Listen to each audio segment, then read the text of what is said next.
Welcome, and thank you for being here tonight. Let the room grow soft and dim around you, the way a forest grows quiet when the last light finally leaves it. There is nothing you need to carry now, no vow you have to keep before morning, no debt anyone is waiting on. You can set it all down. If you find this quiet hour helpful, you might leave a gentle like, or tell me in a comment which corner of the world you are drifting off from tonight, and then let even that small thought fall away into the dark. From here on, all you have to do is breathe and listen, and let the story carry you back through a very long history of gods and crowns and small woodland creatures, told slowly, in the calm, until sleep comes. Picture a land that was made rather than grown. Not a world that formed on its own out of dust and time, but a place that was cut away from somewhere else deliberately, by hands enormous enough to do such a thing, and then shaped afterward the way a potter shapes clay. Mountains raised because someone wanted mountains there. Rivers cut because someone wished for water to run in that particular direction. And underneath all of it, a strange and quietly frightening principle, which is that in this world, the land answers to whoever holds power over it. The ground itself listens. It bends toward the will of whatever is strongest, and it remembers, and it changes shape as that power changes hands. This is the setting of Cult of the Lamb, and tonight we are going to walk the whole length of its history, from the very first hands that shaped it all, the way down to a small white lamb standing in a slaughter pen with a knife at its throat, and then onward past that, into everything that comes after. It is a story about faith and betrayal and family, and about the terrible things people do to hold on to power, and about the even more terrible things they do to hold on to each other. It is also, in its quiet way, one of the saddest stories a very cute game has ever told, and I mean that as high praise. We begin at the beginning, with the ones called the first gods, and it is worth saying at the outset that we know very little about them. That is deliberate. They are meant to be a rumor at the far edge of memory, a set of footprints too large to belong to anything that could still be alive. They came from somewhere else, an unknown continent beyond the edges of everything the story will ever show us. And they did something extraordinary, using an axe of godly make, and a curse remembered afterward as the oath of the crown. They severed a portion of the world away from the rest of it. They cut a piece off the map and made it separate. Everything that follows, every god and every cult and every small frightened creature in this story, lives inside that severed piece. And then they shaped it. With a godly hammer they raised the mountains and cut the rivers and arranged the land to suit their desires, because, as I said, in this world the ground obeys those who hold it. They made the place exactly as they wished it to be, and in the very instant those lands came to life, something else came into existence alongside them. A presence that has been there ever since, watching from the corner of every era, and we will come back to them shortly. Then the first gods vanished. That is all the story tells us. They vanished, and their fate is unknown, and they left behind two things scattered through the lands they had made. They left their ichor, the divine blood of gods, and they left their tears. Both of these are still out there, buried and hidden, and both of them are still enormously powerful, and much of the misery that follows in this story comes from creatures digging up the leftovers of vanished gods and trying to make use of them. But before they went, the last of the first gods did one final thing, and it was an act of remarkable foresight that failed anyway, which is a pattern you will notice repeating throughout this whole history. They understood that they were leaving behind a great deal of power, tools, weapons, crowns, objects of enormous consequence that would outlast them and fall into the hands of whoever came next. And they understood, being gods, exactly what mortals and lesser divinities do when they find that sort of thing lying around. So they created 3 guardians to hold the legacy in trust. 3 feathered beings, hatched, as one of them puts it, in the bosom of the last of the first gods.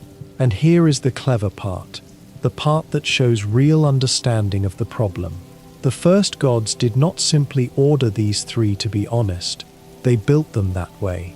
They shaped their very natures so that they would never yearn for the divine, never covet it, never be able to seek power or claim it for themselves. By the design of their being, they could not want what they guarded, and because of that same design, they inspire no devotion in others. Nobody worships them, nobody can. They exist outside the whole hierarchy of gods and worship entirely, which is precisely what made them safe. The first of the 3 is Clowneck, and Clowneck was made the keeper of fate. It is Clowneck who holds the cards, the small painted fortunes that turn a fight one way or another, the shape of what might happen. The second is Kudai, keeper of the forge, holder of weapons and of curses, the one who makes and remakes the instruments of violence. And the third, and by far the most important for everything that follows, is Kemak, who was made the keeper of the crowns.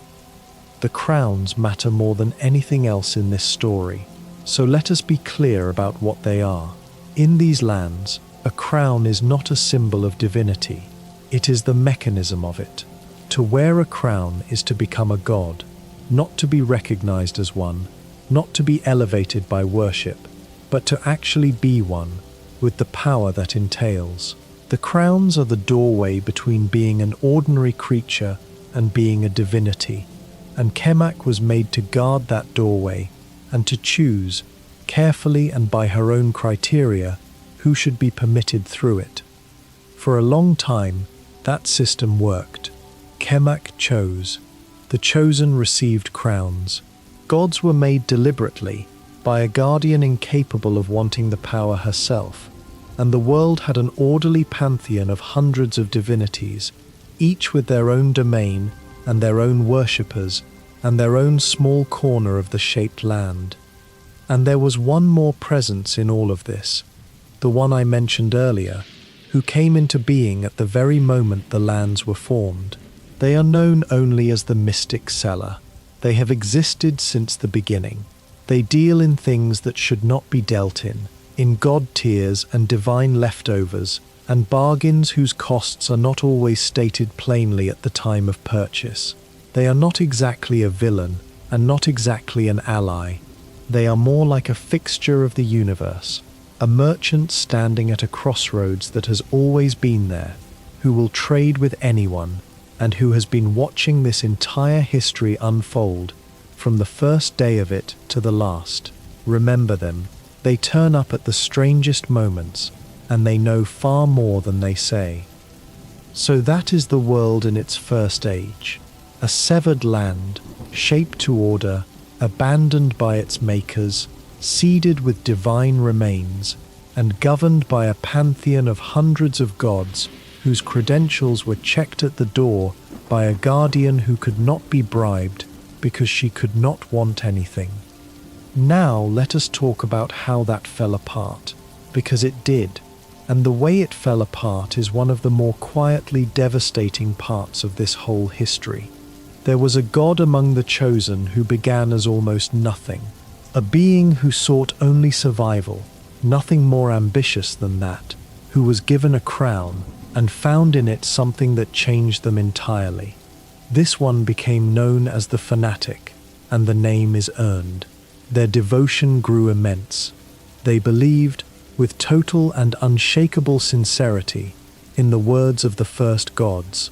They vowed to nourish their crown. They sacrificed those who would not serve them in life. And unlike almost everyone else in this story, the fanatic never wavered in what they believed, right up to the end, which is either admirable or horrifying, depending on where you are standing. The fanatic went on pilgrimage. They walked the shaped lands looking for the traces of the makers. And in a place of fungus and damp called the Spore Grotto, they found something extraordinary and terrible, which was the corpse of one of the Great Ones, an actual body, proof that the first gods could end. They stood in that grotto and felt themselves watched, and looked around and saw nothing but mushrooms, only fungi growing quietly in the dark, apparently paying attention. Those fungi, in time, would become a people of their own, the mushroom folk who still live in that grotto, and there is something lovely and eerie about the idea that they began as the audience to a god's private moment of horror. The fanatic also met the three feathered guardians, and did not understand them at first. It took years to work out what they were, and the realization, when it came, was this: that under the bosom of the first gods, these three did not yearn for the divine the way a mortal would. They simply did not want it. To the fanatic, whose entire being was want, whose whole existence was devotion straining upward towards something greater, this must have been almost incomprehensible. And then Kemak broke. We do not know precisely when, and we do not know precisely why, but we know the shape of it, and the shape of it is heartbreaking. Kemak found the corpse of a god on a beach. She stood over a dead divinity, and a thought entered her mind that had never been able to enter it before, and the thought was, why not me? She was made unable to want the divine. That was her nature, built into her by beings who understood exactly how dangerous the alternative would be. And somehow, standing over that body, the design failed. She began to search for divinity. She ran to a strange white space and found the mystic cellar there, and what passed between them is not recorded. And after that, there is a gap in the history that nobody has filled. What we know is that when the fanatic next encountered Kemak, some unknown number of years later, she was mutilated and insane. She asked her brothers what had become of her duty and her nature, and they told her, with the flat sorrow of people who have seen something coming for a long time, that this had been expected and that both had been lost. And with Kemak's fall, the doorway was left unguarded. She had abandoned her duty entirely by then, obsessed instead with divinity itself and with the making of relics out of the parts of gods, which is exactly as grisly as it sounds. The crowns she had been created to safeguard were simply lost, scattered, left lying about in the world, which meant that anybody who found one could become a god. Think about what that means for a moment, because the story certainly does. The whole careful architecture of the first gods, the guardians built without appetite, the deliberate and considered selection of who should hold power, all of it collapsed into blind chance.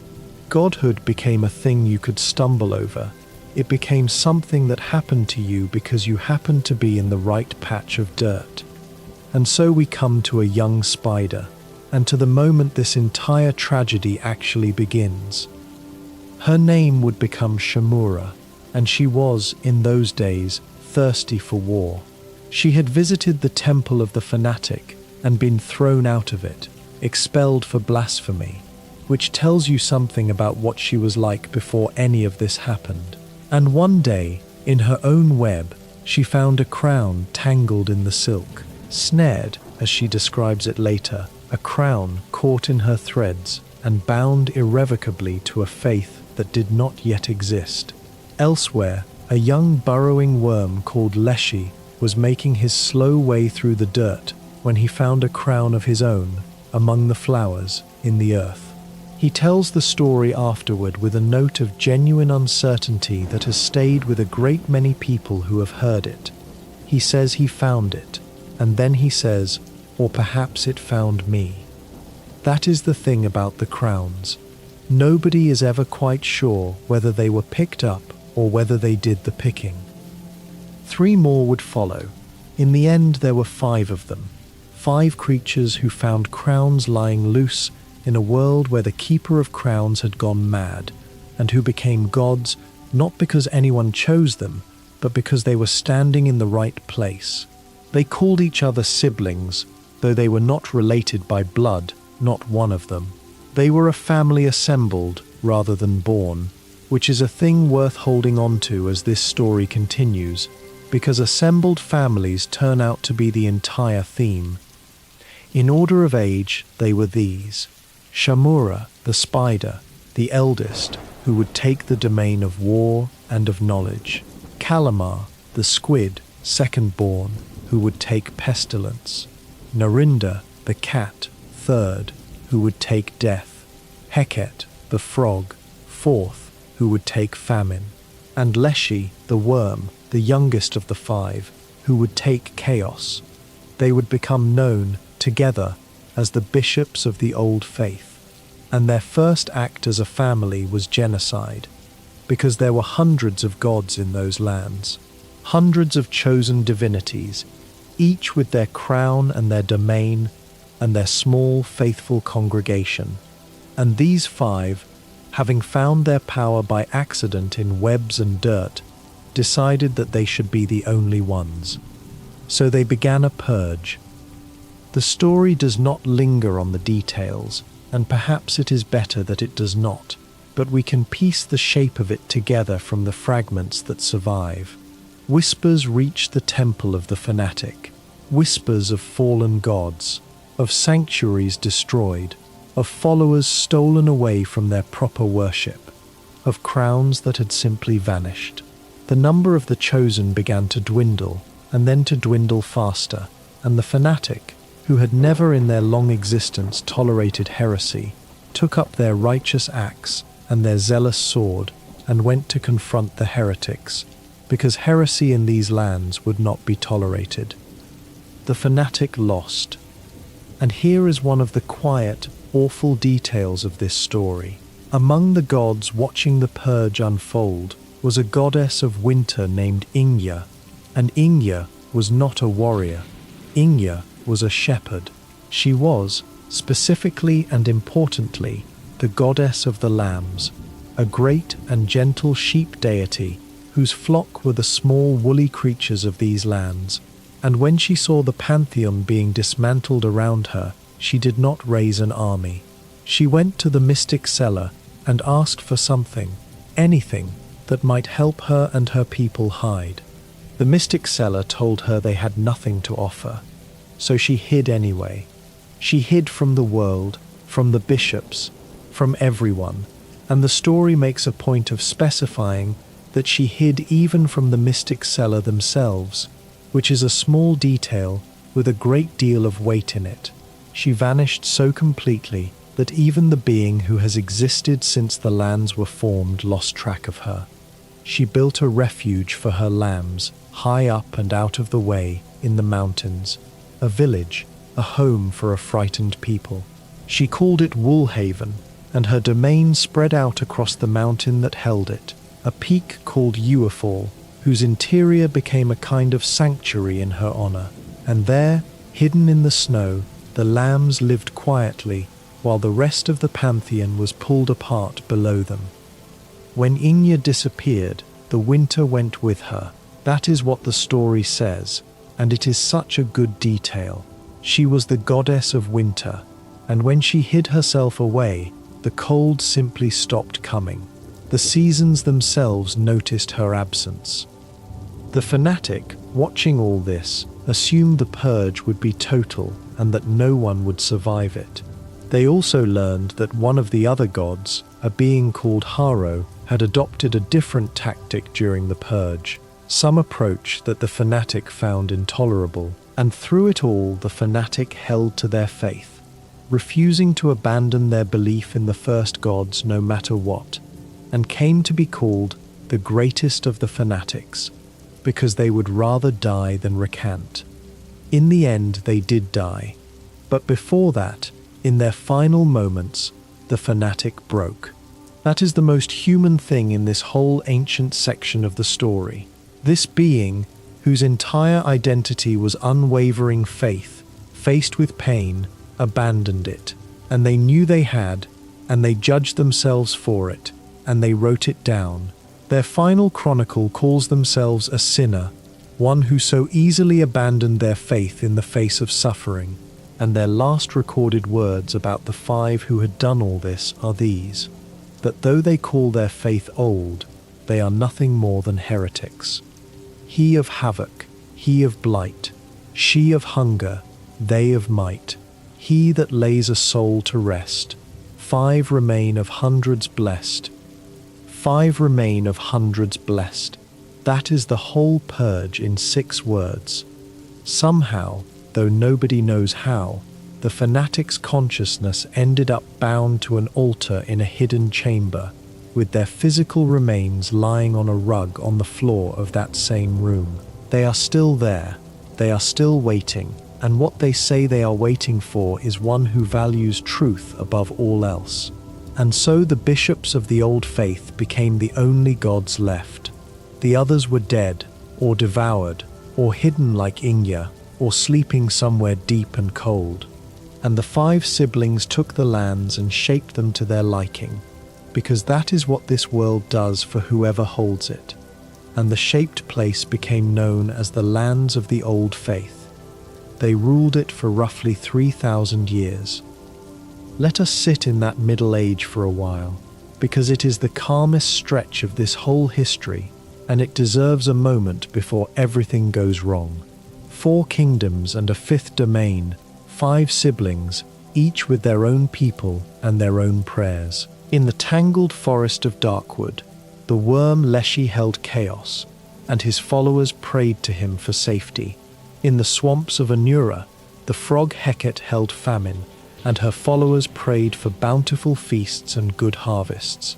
In the flooded depths of Anchor-Deep, the squid Kallamar held pestilence, and his followers prayed for health and long lives.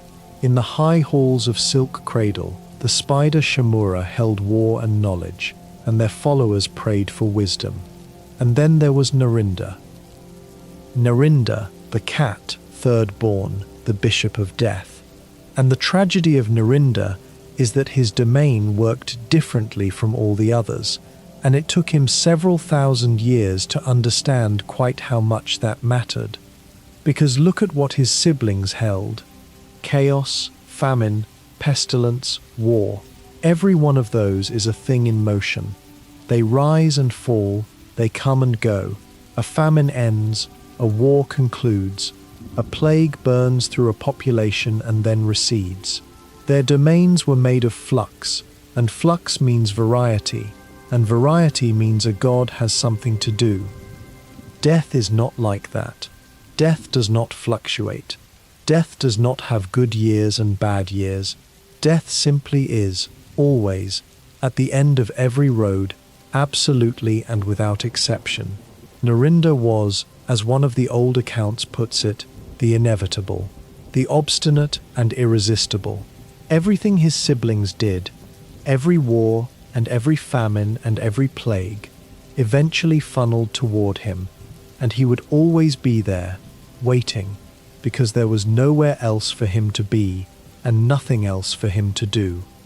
And here is the detail that makes it hurt.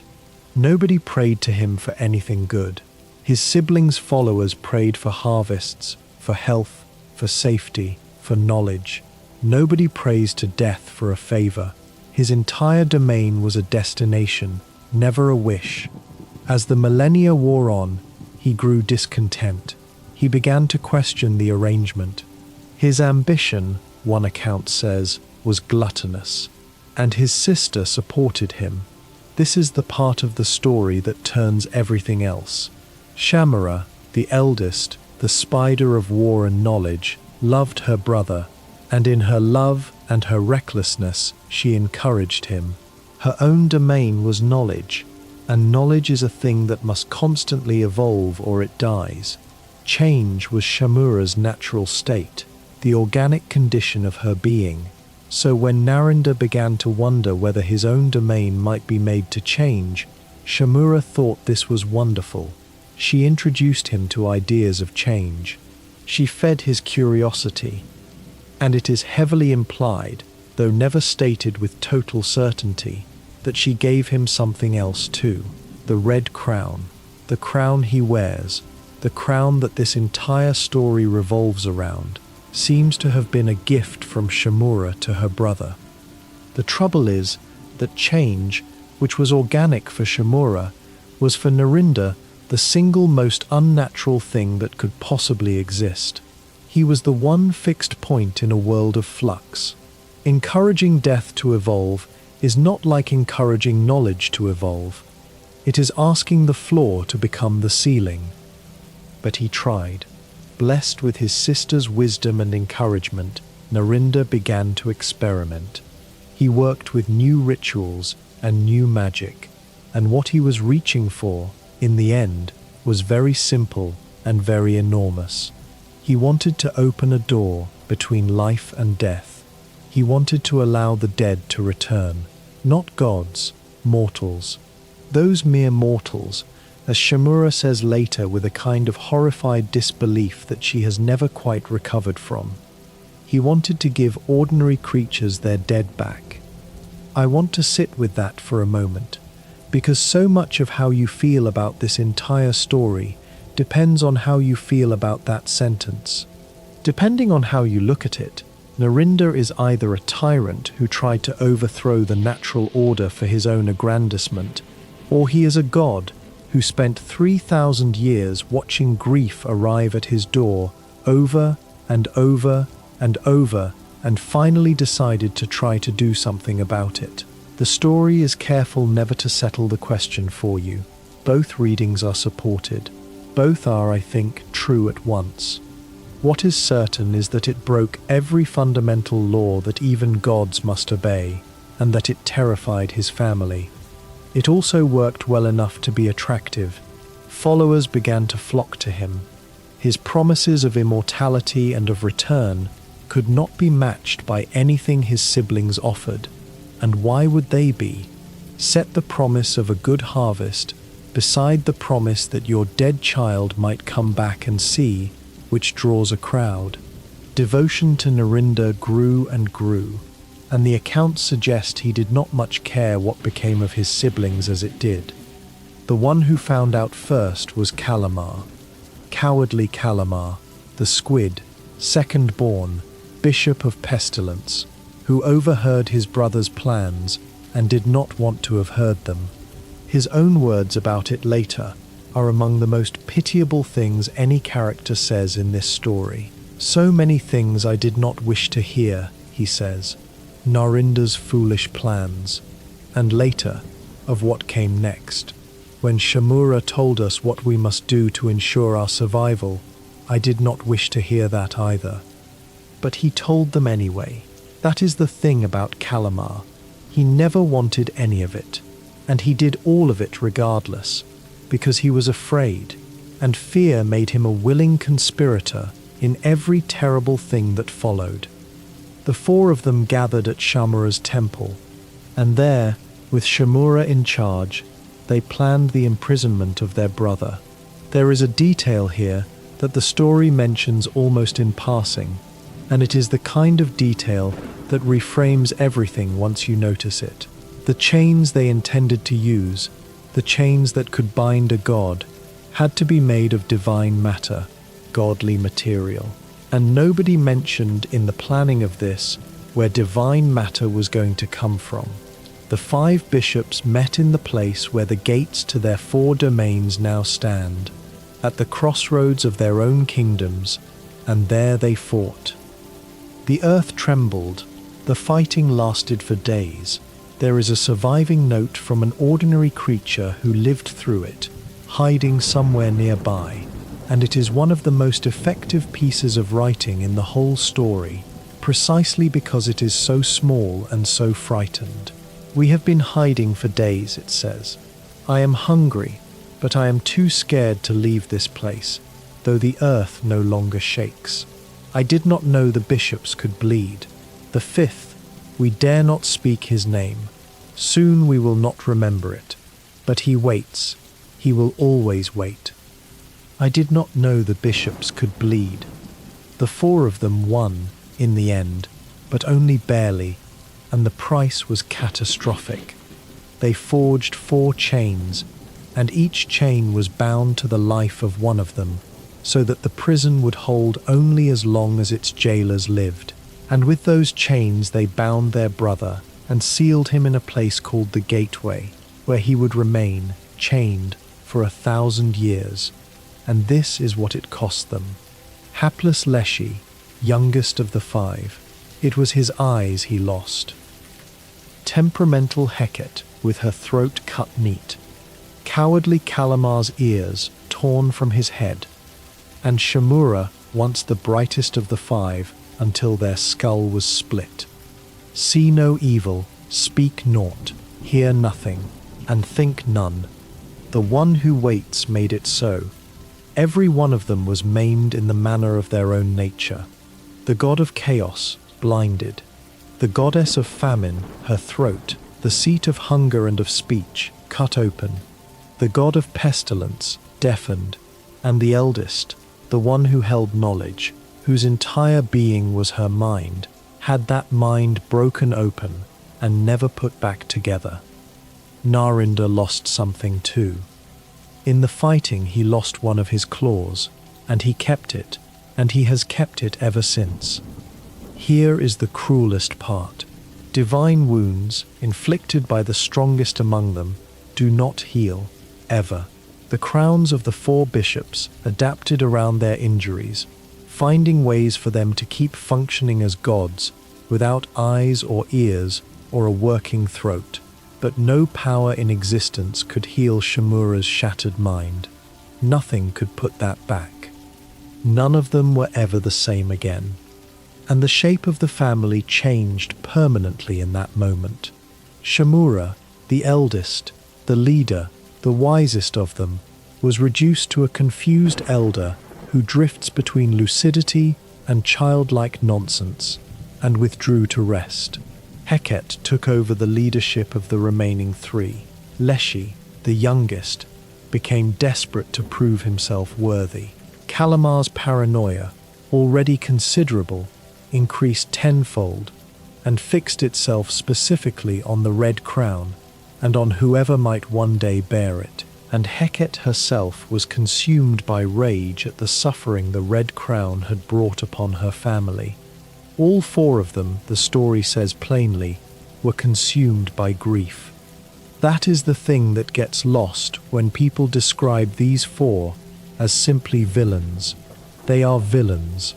They do monstrous things, but every monstrous thing they do for the next 1,000 years is done by 4 grieving siblings who mutilated themselves to imprison a brother they loved, and who have never recovered from it, and who are terrified beyond all reason that it might have been for nothing.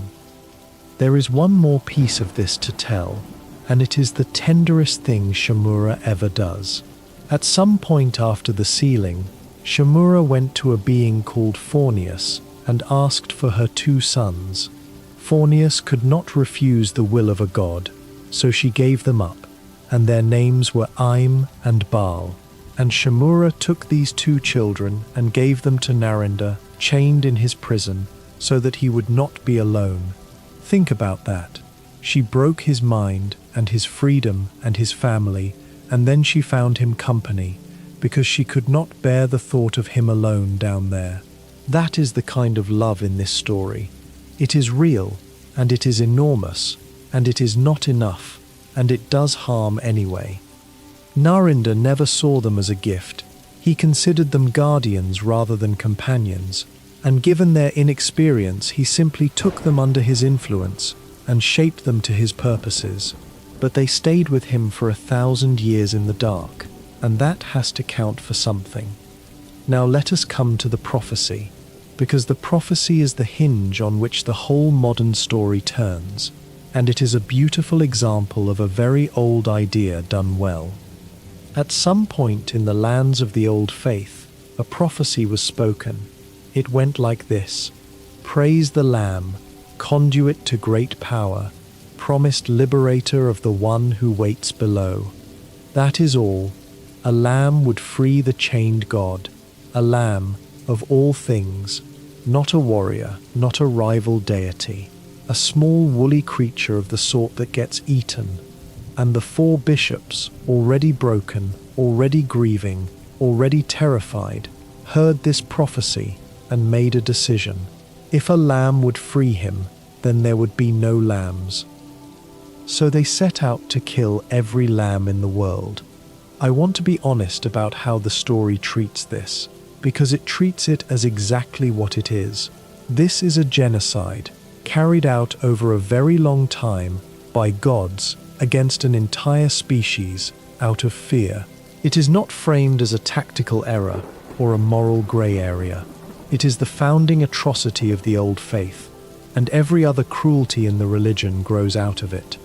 They started with the lambs in their own territories, which they found and killed, but there were fewer than they expected, not enough, and in searching for the rest, they remembered something. They remembered a goddess of winter who had vanished long ago with her flock, and they began to look for Woolhaven. Eventually they found it.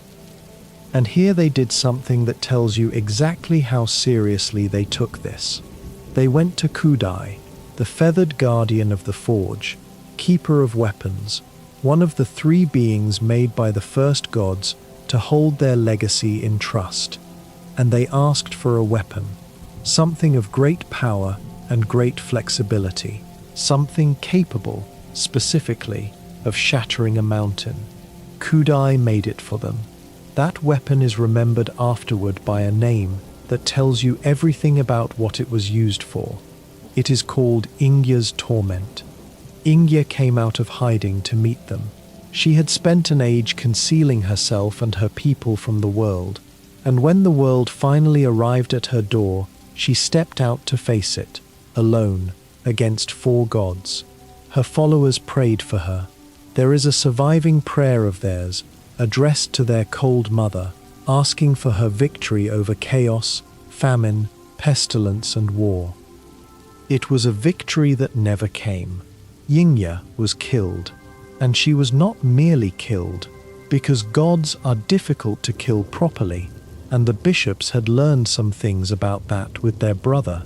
She was left in the heart of the mountain, inside Uafall, to rot. That is the word the story uses, and it uses it deliberately, and you will see why in a moment. Then chaos came to Woolhaven, and the lambs were hunted through their own village and slaughtered in it. There are 3 small stories from that day that survive, and they are the reason this section of the history is so hard to get through. The first is Sariel. Sariel was Ingya's disciple and confidant, and he loved her. When he learned that she was dead, something in him closed. He decided that a world in which this could happen had no future, and moreover, that such a world did not deserve to exist at all. The surviving lambs needed a leader, so he took command of them, and he led them toward the end he had chosen. Not all of them agreed with what he was planning. He led them anyway. The second is Chazak. Chazak was preparing the graves for the disciples while the slaughter was happening, digging in the frozen ground, and he loved a lamb named Koka, and when he dug Koka's grave, he made it larger than the others. He made it big enough that her children would fit inside it with her. The third is Aniel. Aniel was a scholar. In the middle of the chaos, she came across a baby lamb, an infant, and she realized that the child's crying would give her away and get them both killed. So she found a basket, and she put the baby in it, and she set it in the water, and she let the current carry it away downstream. The story is very careful to add that she never knew what became of them. Every player who reaches that line understands immediately what they are being told, or at least what they are being invited to believe, and the story never confirms it outright and does not need to. Somewhere downstream, a basket washed up, and the lamb inside it grew.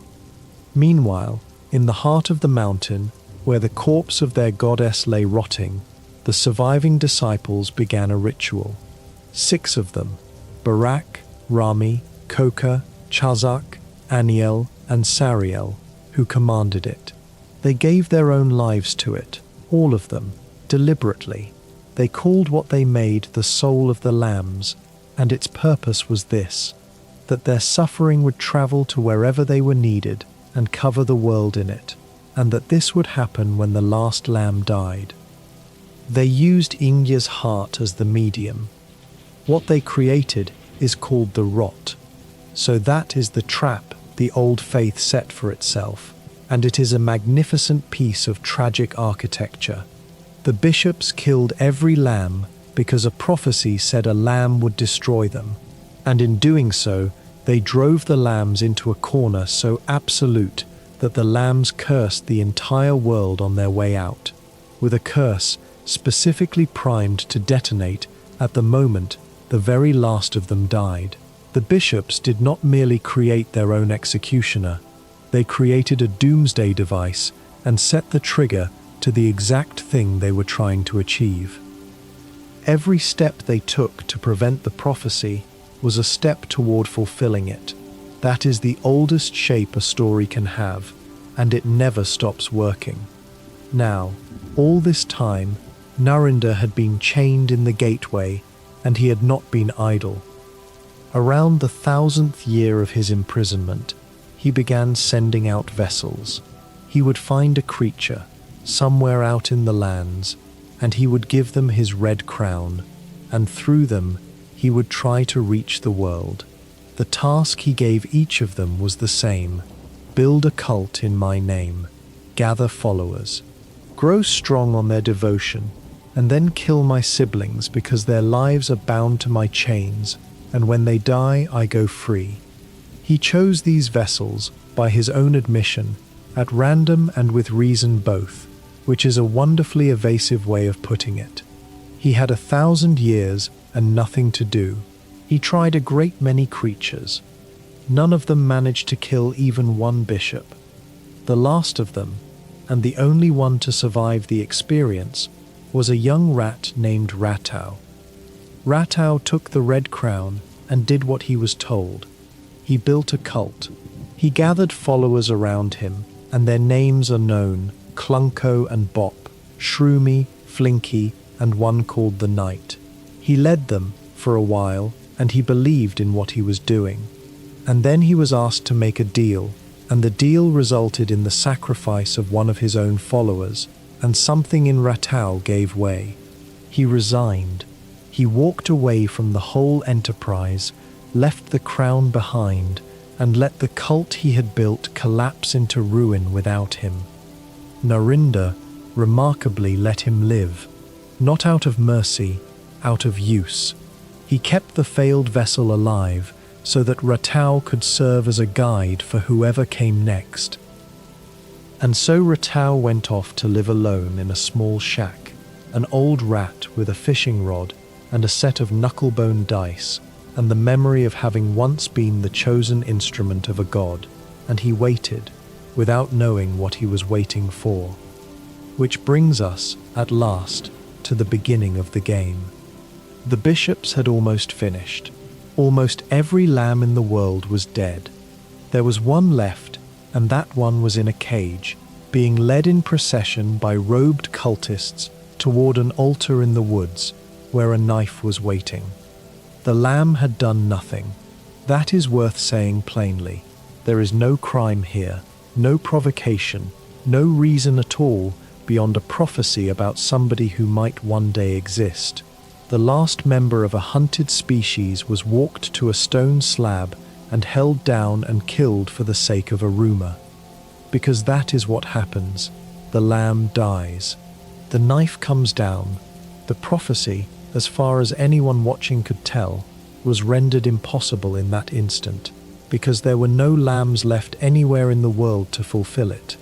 And then the lamb opened their eyes somewhere else.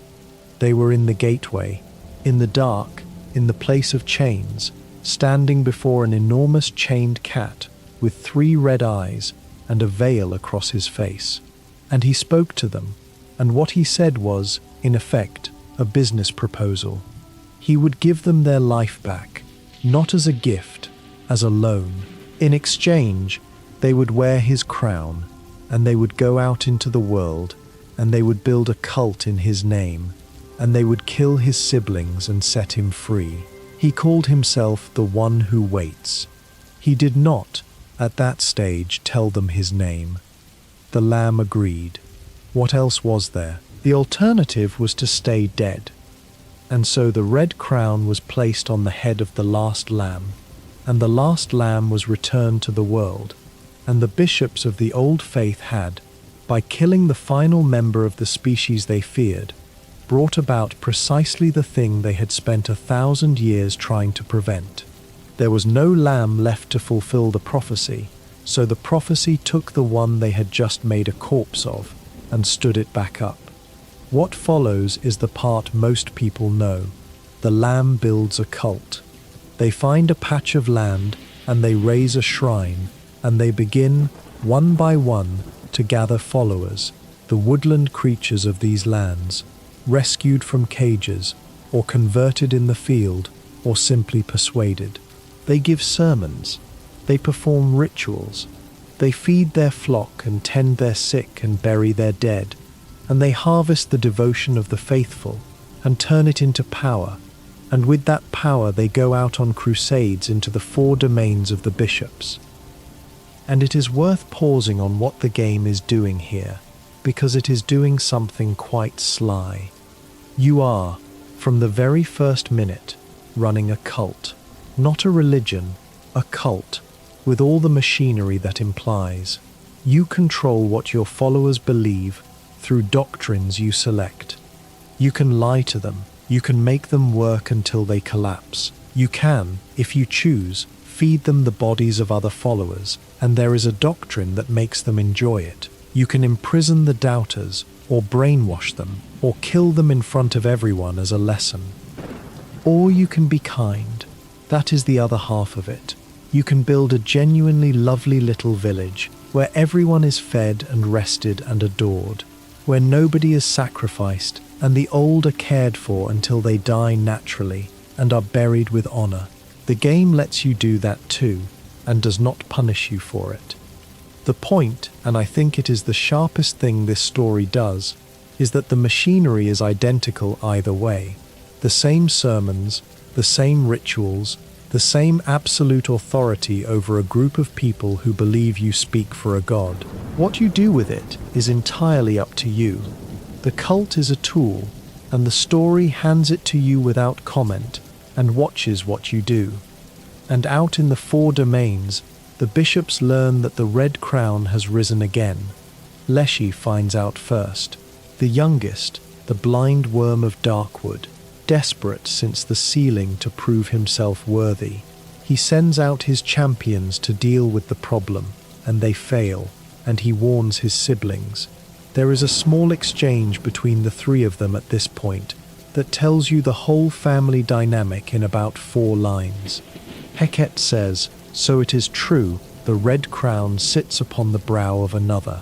Kallamar begins to panic, saying, "But how? We did everything we could."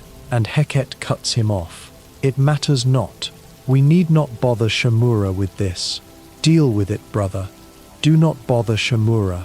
Even now, even with everything at stake, the 4 of them are still tiptoeing around their broken eldest sibling, still protecting her from bad news, still managing her." Leshy tries to warn the lamb off with something that is almost a kindness. "You should not be so trusting of the chained one," he says. He is not wrong about that, but it is too late for talk, and he fights, and he sacrifices his own cultists to make himself stronger for the attempt, killing many of them by accident in the process of transforming, and he loses, and he dies. Then Heket, in the swamps of Anura, the frog of famine with the cut throat, who leads the remaining 3, and who is angrier than any of them, because rage is what her grief turned into. Then Kallamar, in the drowned depths of Ankadeep, the deaf squid, the coward, who has spent the entire 1,000 years since the sealing in a state of pure terror about exactly this happening, and who is proved right, and who dies frightened. And then Silk Cradle and Shamura. The fight with Shamura is different from the others. and everyone who plays this game remembers it, because Shamura does not really understand what is happening. Their mind has been broken for 1,000 years. They drift in and out. They talk to the lamb like a friend, like a student, sometimes like a child, and they say things that are cryptic and rambling, and occasionally devastatingly lucid. And in among all of it, Shamura tells the lamb the truth, the whole truth, the thing none of the others would say. They explain that Narinda was their brother. They explain that he grew discontented with his role over the millennia. They explain that they themselves, out of love and recklessness, encouraged him.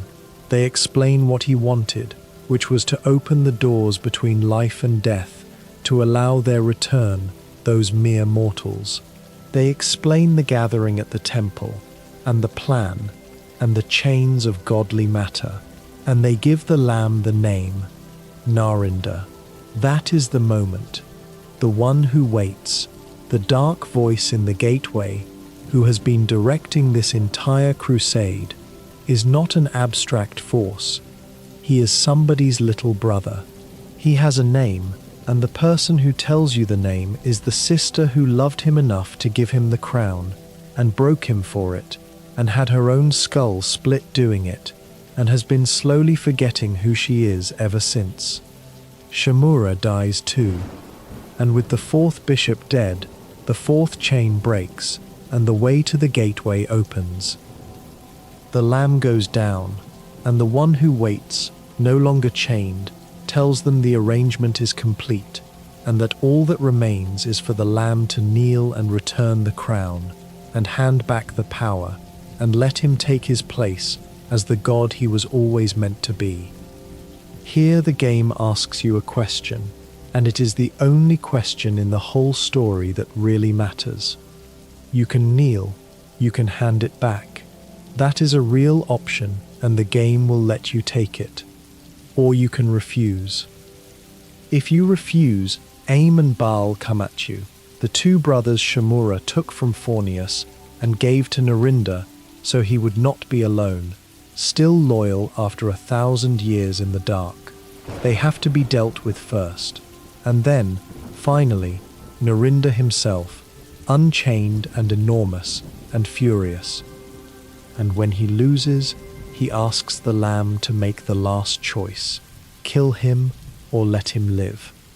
Both are canon, both happen, that is the nature of the thing, but the path the story treats as the fuller one, the one everything afterward is built on, is this.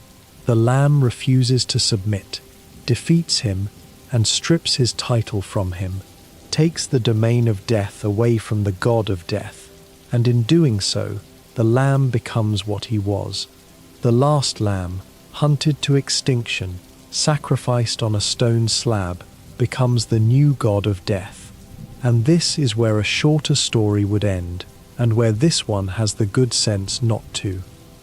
Because in the quiet after the victory, the mystic seller arrives. The one who has existed since the lands were formed, who was there in the first age, who traded with Ingya and refused her, who met Chemak in the White Place, comes to meet the new god. They call the lamb an infant god, which is a wonderful piece of framing, and they give them god tears, and they hint, without ever quite saying it plainly, that they have their own history with the bishops that has not yet been told. And then the lamb discovers something that changes the shape of everything again, which is that the bishops are not gone. They were never properly dead. Killing a god is not simple, and what the lamb actually did was send them somewhere. They are in purgatory, a state suspended between life and death, and in that state they are trapped reliving the final moments of their agony, over and over, without end. Leshy blinded and dying, Heket choking, Kallamar terrified, Shamura confused and broken, forgetting and remembering, forever. So the new god of death goes into that place and confronts each of them again, and this time it is not a conquest, it is a retrieval. because the lamb can bring them back, all four of them, and more than that, the lamb can recruit them, offer them a place among the flock. And this is where this story does something I genuinely think is remarkable for a game about running a murder cult. It lets them be people. The bishops join the cult, and they are, at first, awful about it. Narinder, in particular, is humiliated beyond words, stripped of his godhood and his title, and reduced to an immortal follower in the congregation of the creature who took everything from him, and he shows the lamb nothing but contempt. The others are much the same, proud and resentful and bitter. Four ancient gods reduced to sweeping floors and eating whatever is served at dinner. And then, slowly, over a long time, they thaw. They begin to trust the lamb, not all at once and not easily, but genuinely. And the lamb, if they choose to, can go and find the pieces of them that were taken: Leshy's eye, Heket's throat, Kallamar's ear, Shamura's skull, the four fragments of divine flesh that were cut away to make the chains, scattered through the world, are still out there, and the lamb can gather them up and give them back. When all four relics have been returned, Narinder finally finds peace with his siblings. 1,000 years of chains, and 1,000 years of grief, and a genocide, and a war, and 5 mutilated gods, and at the end of it, the family sits down together, and Narinder gives the lamb his claw, the one he lost in the fight and kept all that time, as a gift, as gratitude. The lamb can also go to Fornius, the mother whose 2 sons were taken from her by a god who could not be refused, and give her the children back. She is overjoyed, and later she tells the lamb that Aim and Baal have gone off traveling together, which means that afterward, out on the crusades, the lamb sometimes runs into the 2 of them on the road, wandering, free, no longer anybody's guardians. There is a great deal in this story about how power is taken and how it is used, but the whole late movement of it is about giving things back: relics, sons, names, peace. Not everything is tidy though, and there is a consequence to the bishop's fall that the story is careful to include. A merchant explains it to the lamb at some point, and it is one of the more quietly interesting pieces of moral complication in the whole thing. The bishops were tyrants, yes, but they also held the roads. Their presence kept certain dangerous things at bay, and kept trade moving, and kept the lands functional in a rough sort of way. And with each bishop dead, a power vacuum opened where they used to be, and something moved into it. These are called the witnesses: Barthin, Agares, Astaroth and Alaka, monstrous things that were being held back by the very gods the lamb killed, which now roam the domains their deaths left empty. It is a small point, but it is an honest one. Tearing down a cruel order does not automatically produce a kind one. Sometimes it just produces a different problem, and somebody has to deal with that too. And then, much later, the winter comes back. This is the newest and in many ways the saddest chapter of the whole story, added long after the rest, and it does something that the original ending had left undone. It goes back for the lambs. It begins with a statue appearing at the edge of the cult and offerings requested, and a slow awakening of something very old and very cold. Winter returns to the lands of the old faith for the first time since Ingia hid herself away, and with it comes the voice of a goddess who has been dead for a very long time and has not been permitted to stop existing. Ingia is still in the heart of the mountain. She was slain by the bishops and left there to rot, and rot she has, and she is calling. And so the last lamb, who is now a god, goes home. Uafall is a ruin. Woolhaven is a corpse of a village, its buildings collapsed, its monuments broken, its trees dead in the snow. At the center of it stands a shrine to Ingia, and around that shrine stands a ring of gravestones, 10 of them, for 12 prominent members of her cult. Everyone who lived there was killed in the genocide. There is nobody left. And the Lamb's task across this whole final chapter is to bring them back, not to conquer the mountain, to restore it, to do the work of finding the souls of dead lambs and bringing them home, so that as progress is made, the ghosts return, one by one, and begin to wander their village again. Along the way you learn their names and their small stories. Sariel, the resolute, who loved Inya and decided the world should end. Chazak, the shrewd, who dug a grave big enough for a mother and her children. Aniel, the scholar, who put a baby in a basket. Koka and Rami and Barak and the others. Erlim and Temi and Zawa and Azza and Keru, a village of names on gravestones that the story takes the trouble to give you. You learn what became of your people. You learn, if the implication holds, where you came from.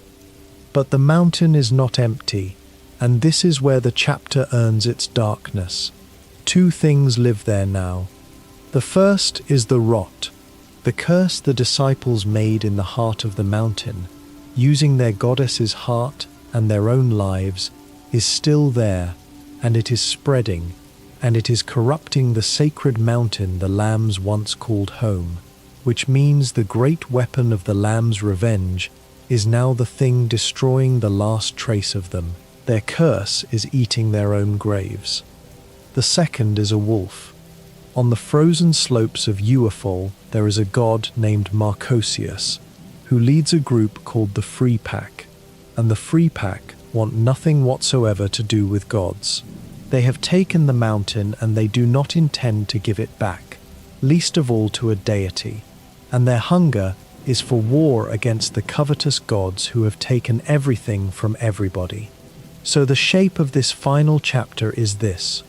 A dead goddess wants restoration and revenge. A wolf god wants the gods gone and the mountain free. And both of them, in their different ways, want the cycle to continue, because both of them want retribution, and retribution is a wheel that does not stop turning on its own. There is one figure in all of this who wants something else, and her name is Hagar, and she is the reason this chapter is more than just another round of killing. Alone among the major players on that mountain, Hagar is not looking for retribution. She wants to break the cycle. She wants to make reparations. In a story that has run for 3,000 years, on the fuel of grievance answered with grievance, one character finally suggests that somebody, at some point, has to stop. And the Lamb, who has been the instrument of that cycle from the beginning, who was resurrected specifically to continue it, gets to decide what to do with that. I will not spoil the specific shape of every choice on that mountain, partly because they are worth finding, and partly because this is a story that has always insisted the choices belong to the person making them. But I will say this about what the whole thing adds up to, as the night gets late and the details start to soften. Every disaster in this history is caused by love. That is the thread if you follow it all the way back. The first gods loved their creation enough to build guardians for it, and those guardians failed. Kemuk's fall came from wanting something she was made unable to want. Shamura destroyed her family because she loved her brother and encouraged him too far, and then broke her own skull to save the world from what she had encouraged. Narinder wanted to open the doors of death because 3,000 years of grief arriving at his gates was too much to keep watching. Kallamar betrayed his brother out of fear and hated himself for it forever. Heket's rage was grief. Leshy's desperation was grief. The lambs cursed the entire world because Sariel loved his goddess and could not bear a world that had killed her. Aniel put a baby in a basket because she loved a child she would never see again. Nobody in this story does anything monstrous out of simple malice. They do it because they are afraid of losing something, or because they have already lost it. And the second thing, which is the one I keep coming back to, is about the crowns. The crowns make gods. That is what they do. Whoever wears one has the power, and the land itself reshapes to suit them, and the whole world bends. And what this story demonstrates over and over across every era is that it does not matter who is wearing the crown. The first gods made a system to control this, and it failed. Kemak was designed to be incorruptible, and she was corrupted. The bishops were tyrants and murderers. Narinda would have been the same. And the lamb, the innocent victim, the last of a hunted species, put on the crown and immediately began running a cult and killing gods. And the story never once pretends this is different in kind from what came before. You can build a kind cult. Genuinely, you can. You can feed everyone and bury them with honor, and never sacrifice a soul.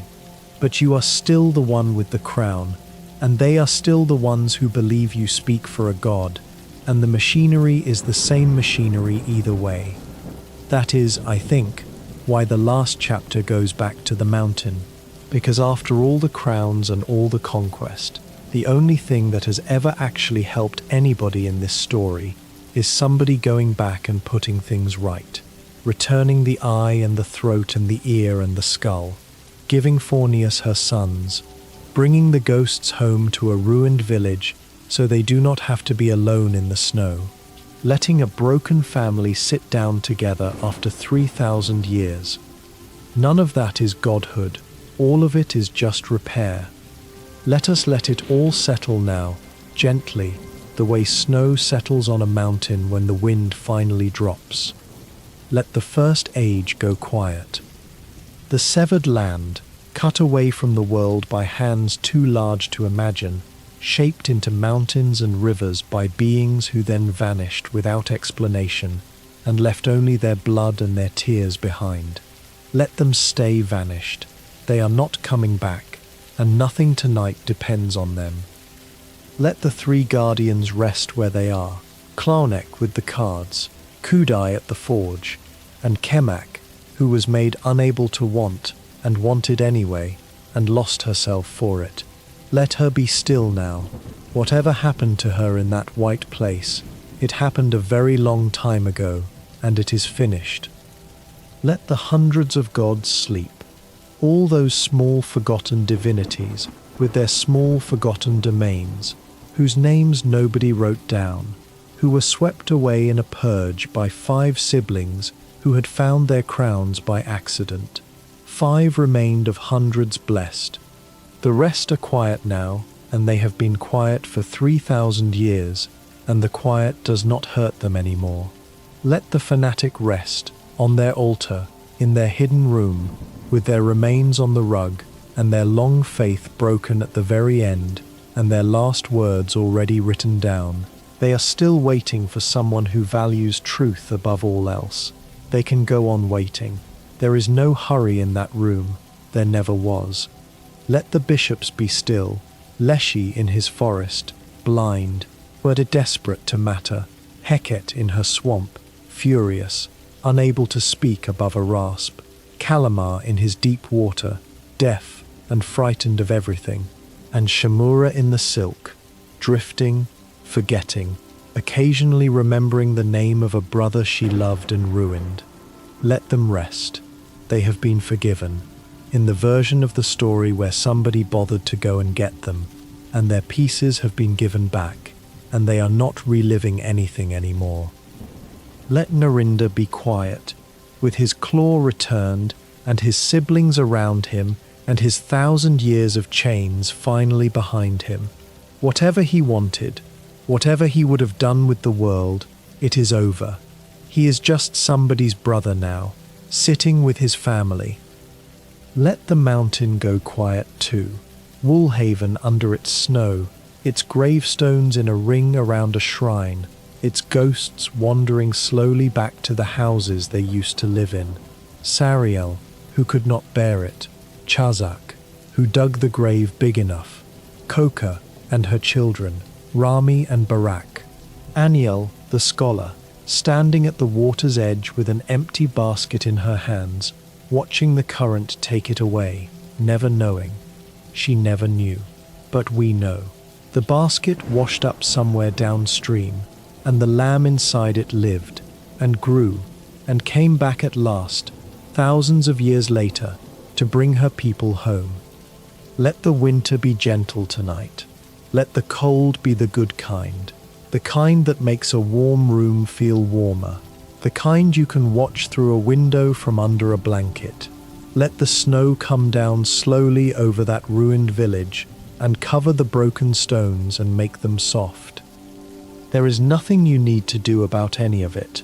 There is no crown for you to wear tonight, no cult to feed, no crusade to walk out into. Nobody is asking you for devotion. Nobody needs you to be a god about anything. You can set the whole enormous weight of it down on the floor beside the bed and leave it there until morning. And if you decide not to pick it up again, that is fine too. Let your breathing go slow and even, the way breathing goes when nothing is chasing you, in and out, unhurried. There is time. There has always been more time than it felt like there was. Think of the small kind things instead, because there were some, scattered all the way through. A sister who found her chained brother 2 children so he would not be alone in the dark. A rat who walked away from a god rather than sacrifice a friend, and lived out his days quietly with a fishing rod and a set of dice. A mother who got her sons back after 1,000 years, and the 2 of them wandering the roads together afterward, free, going nowhere in particular. 4 broken siblings gathering the pieces of themselves back and sitting down together at last. Someone, on a frozen mountain, at the very end of a very long story, finally saying out loud that the cycle should stop. All of it is finished now, or as finished as stories ever get. The gods are quiet. The mountain is quiet. The forest and the swamp and the deep water and the silk halls are quiet. The crowns are sitting wherever crowns sit when nobody is wearing them. Rest now. The land is calm. The winter is soft and the snow is coming down slowly over the graves, and there is nothing left in any of it that can reach you here. Whatever you were carrying today, you can put it down, the way the whole story eventually put itself down. Whatever you were owed, and whatever you owed, let the ledger close for the night. The ghosts have gone home. The family is together. The chains are off. The village is buried in gentle snow, and the shrine is standing, and everyone who was lost has been remembered by name. Sleep now, softly, while the winter settles over the mountain, and the lands go still, and the long story of gods and crowns and grief folds itself quietly closed. There is nothing more to free, nothing more to avenge, nothing more to repair before morning. There is only the quiet, and the warmth, and the slow, soft dark. Good night. Rest well. The winter is kind, and the story is over, and you are safe.